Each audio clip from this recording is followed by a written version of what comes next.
para sa ating showbiz balita. Mga kapamilya, isa ba sa fans ng mga Blackpink? Huwag mag-alala dahil bibisita sila muli sa Philippines. How you like that?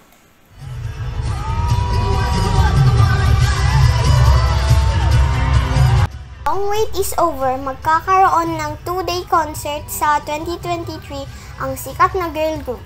Ang event ay mangyayari sa March 25 up to 26 sa Philippine Arena.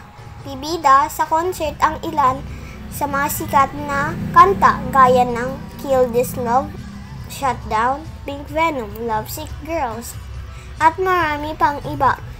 Ang concert ay bahagi sa Asian Leg Born Pink World Tour.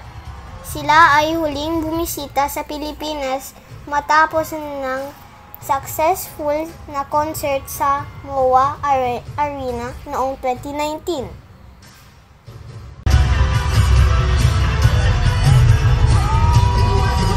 At yan yung latest sa showbiz. Ako si Bernadette Sombrero, nag-uulat